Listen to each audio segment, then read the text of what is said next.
Welcome to another mod video. Excuse my voice today, I've actually got COVID and unfortunately I'm off work, so what can I do whilst I'm isolating myself from everyone? Do something which is what I love doing, and that is to try and modify a watch. I've had this sitting around for a very long time, this watch in my hand here.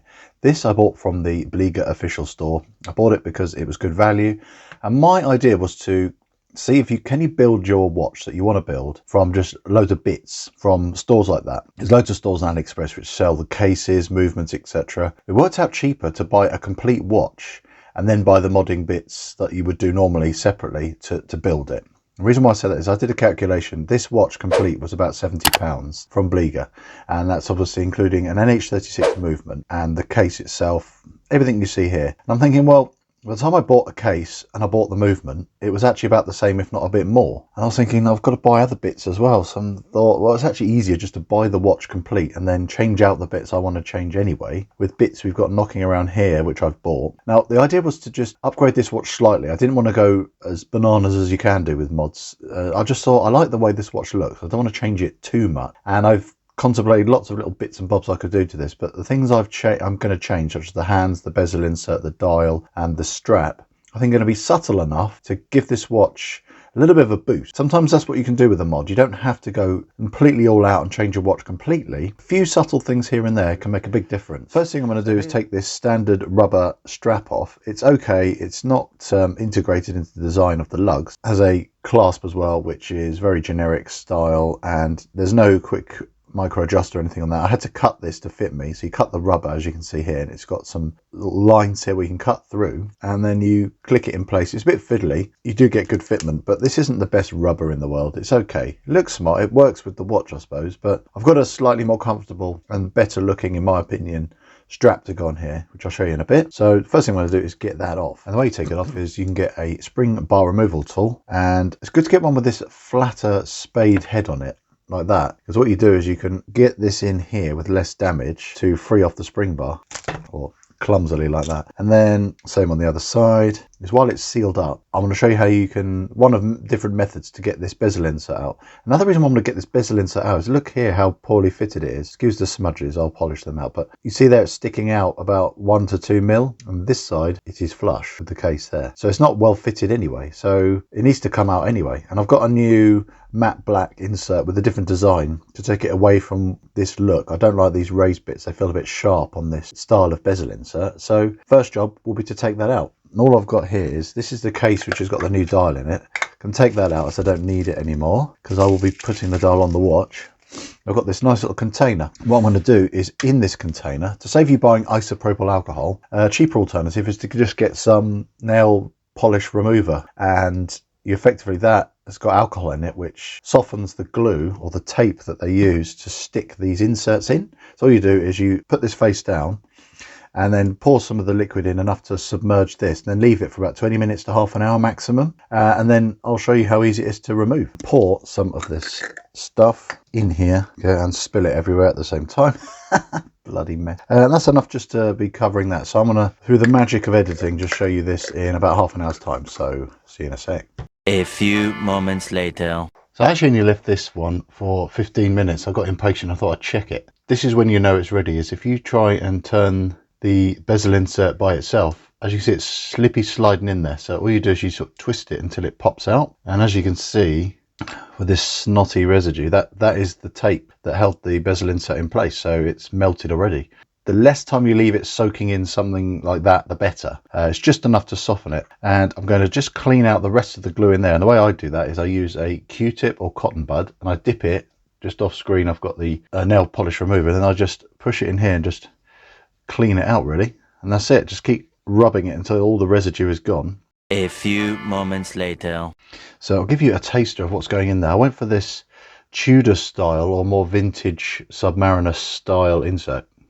I see I go yellow when I do that. Camera's crap. Anyway, yeah, this comes with the adhesion ring, the sticker ring already attached, so that's ready for peeling off and then sticking in. But I'll do that last, one of the last jobs. Now what we need to do now is open this watch up so I can get to the internal gubbins to change the dial and hands. So, and the first thing you need to do to take this style of case back off is use one of these sticky ball things. Now this is inflatable, and this cost me about £5 off of Amazon, and the idea is it's quite grippy. So when you push it against this, apparently you can use this kind of stuff as well to turn it, but I find it's easier just to do this, and you get a good push and grip and twist. That's easy as that. Fiddling about with the inside of this watch, I'm going to put on my infamous finger johnnies. Now, those of you who have no sense of humour and get emotionally upset by my nicknames, is these are called finger cots, and the idea is you don't contaminate the watch, the crucial bits on the inside, with your finger oils and bits of skin or whatever. So you put these on. Again, these are dirt cheap, got on the internet. Yeah, that's ready to take off. And make sure you don't lose the gasket in there. It's an O-ring, and that's attached to the case back at the moment. So I'll keep that aside over there. And here we have the Seiko in there, the NH36. What I need to do is just get this crown out. And what I recommend you do is use a pin like this. And you start by unscrewing the crown so it's ready to go. Don't pull it out anymore. And then you find a little tab. As you've unpopped it, you don't put it into any of the quick set positions or anything. Just there, a little tab you press. You press that, and that frees off the crown being held in place. So put that safely aside with your other bits. Now this won't just turn out. I'll show you what I mean by that. Is it won't just fall out. It's gripped in place by that standard movement holder. So we're going to have to wiggle that out. And what I use to do that is I often use little flathead screwdrivers just to help wiggle it out. And there's 2 or 3 points you can use for it to pop out. You see here, there's a point there where there's some movement for the movement holder to go. So if you carefully pop the screwdriver in there, which I'll show you, into here,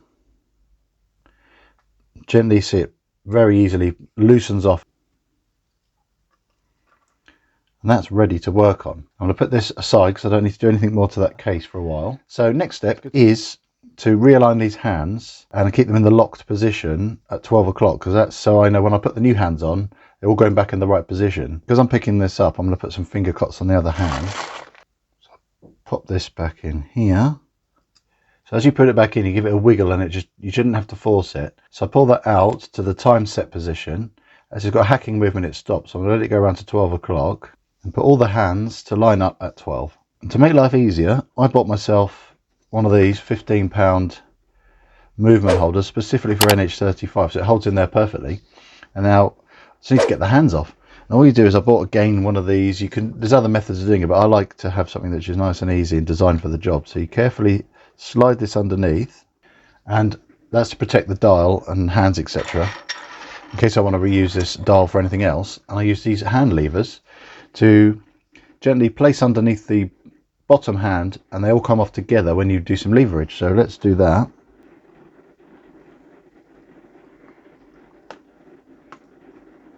So they all popped off together, and we're now in a position where I can take the dial off. So to do that is really straightforward. Again, use a flathead screwdriver, have that ready. Carefully lift this out, and there's some gaps just between the dial and the movement where you can tuck a screwdriver just to give some leverage. So there's one there. So I just poke the screwdriver in there gently, give it a wiggle, and it's held in place in there with some feet, which you'll see in a minute. And I'll just find another little gap. There's another one. And it just frees off out of the movement, and that's it. I think we're ready just to put the new dial on. So here it is in here. Still got the rose gold indices, etc., as you can see. Another perk is this works on different dials, so we've got some feet to remove here. I'll show you how to do that, but this is the improved dial, ditching the rose gold aperture here, the framing around that, and we've got just much better finishing of the rose gold around the indices, etc., and should be slightly improved lume as well. The other good thing is it's not sterile. We've got the Voyager logo. This is a brand from DLW Mods, so it's just again a nice looking logo on there. And what we're going to need to do is take these feet off. So using this protective paper here, I'm going to lie this down face down, so we know when I look at the other dial, which has the feet orientation that I need to replicate, we know which ones I need to take off of here. So I need to keep the foot that's furthest up there, get rid of the one that's nearest the date aperture, and the one I need to keep is this one here, ditch the one that's closer to this 9 o'clock position here. So all I do to remove that is use some little pliers, which again, another thing I forgot to get out. Just a generic little toolkit. I'll use this. So I pick it up, just grab it with them and give it a twist, and it snaps off nice and flush. Now I'll do the same for the other one I need to get rid of. Now in a position I can just pop this on the new dial, and I know where it's going to go because where the date window is, it lines up with the crown. It just push fits, easy as that. So to check it's pushed flat, I'll just hold it up and have a look around, and now it's seated in. It's just push fit, nice and easy, and it's all flush all the way around. So we know we've got perfect fitment and it's not loose. Now it's time to put the hands on. Now I know these hands, to put the new ones on, it's just going to line up with the 12 o'clock. So the first hand that goes on is obviously the hour one. So here in this one here we have the hour and minute hand. If you want to know where I'll get all these bits, I'll put links in the description. You've got your own creative free reign really to find what works for you. Just find items that you know work for a Seiko NH36. Then you've got so much choice out there, it's ridiculous. So this is Bergeon Rodico. This is a good product to use to help pick things up. It's very easy. And then I like to use for placing hands on the watch is these carbon fiber tweezers, because they don't scratch, they don't magnetize, and they're not very expensive. So all you do is then I've got this held like this, and then I can gently pick it up, rest it as close as possible in the position I need it to go. Once it's roughly in position, I can use a hand press to push it in place. It's a little bit fiddly. These are Seiko style hands I went for, because I just like I think they work well with this design of watch anyway, and they're more legible, and I just think they're attractive as well. So I've lined that as close as possible to 12 o'clock, kind of half seated. And the way you finish it off is you get the correct size hand press. So you buy these again on Amazon dirt cheap, and you get one with a larger hole for the larger bit in the middle, and then give it a gentle push. So I push and wiggle gently at the same time, and you can tell it's seated because you can see it's flush with the top of the pinion it's sitting on. So that's flush, and the good thing to do is check if it's sitting at level as well, and that's sitting nice and level. Next hand will be the minute hand. Again, pick that up with this Rodico. Tweezers to place it at the 12 o'clock. Then a hand press again to drive it home. Now here's a point when you can check for alignment. So I can wind them round. So we go to, say, 3 o'clock. You see we've got it nice and aligned there, so it's bang on 3 o'clock, and the minute hand is dead at the 12 o'clock. Another thing to do is check that's nice and flat, doesn't snag with the hour hand, which it doesn't. There's plenty of clearance, and the hand is it's a tiny bit out of square. It's not sitting perfectly flat, so all I do is just rest it in that position and then just gently push it a bit more. That's sitting nice and flush. We've got the last one, which is the trickiest hand, and that will be blooming seconds hand. So again, I picked it up with the Rodico, and then this is again very fiddly.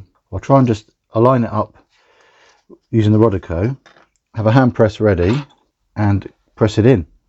A few moments later. And this is when you check to see all has gone well and that hand is actually in place. When you push this in, hallelujah, the seconds hand is turning. Now we're at the stage now we can just double check everything is not going to snag anything else. Double check the dial is nice and clean, pick up any bits when you're fiddling with it, and then we can start putting the watch back together. So the way I clean the dial is a puffer, and anything that's more stubbornly stuck on there, use that same Rodico but a clean bit to pick up any dirt or residue. And it's good to have the hands not moving when you're doing that, otherwise they will get in your way. So if you see something, I can see a little bit of smudging around the aperture for the date. So once the hand's out of the way, I pull this out and then I can just give it a clean up. And before I can put it back in the case, just need to take this crown out. It's the same in reverse as before, and that is to use the pin, which is very fiddly. That's my technique. That's ready to be cased up now, back into case. And before I do that, I just need to clean the glass so I can see very clearly how good it is for if there's any debris underneath. So I hold it up to some light next to me. There's no residue under there I can see. Just to be sure, I'm going to use my puffer just to give it a quick blast. Blast the movement and the dial. Place that straight over the top. Before I start really putting it back together, I'm just going to hold this up closer to my eye and see if there's any specks or dots under there I can see under the light. All looks really good. Can't see any imperfections. So I'll turn that over, and then I can, before I push this back in, because it obviously grips in because of that movement holder, I'm going to very carefully tweak it round with this flathead screwdriver so I know it's lining up with the 3 o'clock. I won't push this all the way in because the movement hasn't been pushed fully into the case, so I know that's the correct alignment. Now I'm just going to very gently push the watch the movement back into the case. I'm going to do that with my... Good way of checking that's seated in is look in here and you see no gap between the dial and the retort inside there. So that is okay to put the crown back in. Again, this should never be forced. Just give it a push and a wiggle as you go in. And that went in nice and easily, so I know that's correctly aligned. And I'll take my gloves off now because they're annoying me. So we're nearly there. My light's died, but I'm going to be a trooper and carry on before my other one dies, which you probably will. Now, everything's gone okay here. Everything works. As you can see, the movement's still working. Hands all line up. Case all gone back together. Screwed the case back in. Last few bits, and we're nearly there. So the next bit is to show you how to get this newer bezel insert to line up. So you get the bezel to not be halfway through a click. Just turn it until it's engaged. Then we peel the sticker off the back of the bezel insert. So that's ready to stick down. Make sure there's no fluff. I just noticed a bit of fluff on there. Pick that off. Don't want that interfering. Now we just got to find the 12 o'clock little arrow there. You can see, and you line that up with the 12 and then just place it down. Push it down. Battery's died. I'll charge the batteries up. Finish this blooming mod. So I've done a quick recharge of the batteries so I can finish this mod video. Now let me gather myself. I've got a couple of strap options here. This is one I used to be able to sell, but I'm just going to say it. There's a company called Rubber Bee that claim they own the rights to this design of strap, believe it or not. They're just utilizing loophole to make it nice and easy to say to people on eBay, you can't sell anything that looks remotely like our strap because we own the copyrights to this design. So anyone on eBay is trying to sell this design of strap, watch out, Rubber Bee will keep telling you can't. So I can't sell you these for that reason, but I can sell you these. This is the Tempest FKM rubber. These are good, and I bought this again for a few pounds, some rose gold hardware which fits this strap perfectly to match the rose gold of the watch. So I'll put this on first. This has quick release, really good value straps. These, don't be scared by the fact that they're not hugely expensive, because you don't need to spend a lot of money to get a good quality strap nowadays. FKM rubber is better than silicone because it doesn't have any of the stickiness that you get with silicone. It's very smooth, very tough, resistant to UV light and oils and grease and all that stuff. It's very good. It doesn't degrade anywhere near as quick as silicone can. Yeah, and it's got this little lock here, and it's slightly curved as well, so it conforms around the wrist beautifully. I'm going to show this to you on wrist to show you how well this fits you, and polish it up a bit so you don't see all my disgusting smudgy fingerprints. As you can see, really nice. Slight taper on the strap, black to go with the black of the watch, matte finish to go with the matte bezel insert. Really good, complements it beautifully. So let's do a recap before I show you this outdoors, what I've done, why I've done it, and why I think this has been a success. This has got nice rose gold plating on here, or rose gold effect, slightly ripply effect on the finish, but it is a cheap watch at the end of the day. It's just a bit of fun doing this kind of thing. And I didn't like the raised bezel insert. It was a bit sharp on to the touch, but I like the matte look. I don't think it's for reading, it's more just for aesthetics, but this you can still just about read it. It'd be fine out on a nice day yachting on a boat, which is this style of watch. It's just for timing, and I got it to line up beautifully. Nice bezel action on this watch, quite light but it's very precise. No wobble or backplay on it, and when you put the bezel insert yourself, you can obviously get it to line up perfectly. If you cock it up, you can always take it out the same way you took the original one out and stick it in again with a new bit of sticker or some hypo cement. It's another product you can use to stick bezel inserts in. So that's one way of improving the look of the watch. It's just a simple upgrade on the bezel insert. The hands, I don't like the Mercedes style, so I went for these Seiko style ones because they've got a lot more lume in, they're bolder, and the proportions of the lume filled elements match the proportions of the lumed indices. And the lume on this is really good. I'm going to show you. A quick blast with some UV. It's really nice. It's what you'd expect for a dive style watch, is improved lume. So that's good. Even though we've added logo on here, I'll show you by clearing this hand out of the way. You've got the logo, gives more symmetry to the dial, and not having that frame around the date complication here, it stops it looking so heavy around that date complication, and helps it get brought in a little bit and be a little bit closer proportion to the 9 o'clock index here. So it just seems to balance the look of the watch out a bit more. And you've still got this slightly stealthy look with the black, and then nice pop of colour with the rose gold effect. Really nice. Very happy how this came out. Simple, but effective. Let's take a look at this outdoors and you get to see it in all its glory. And then that's it.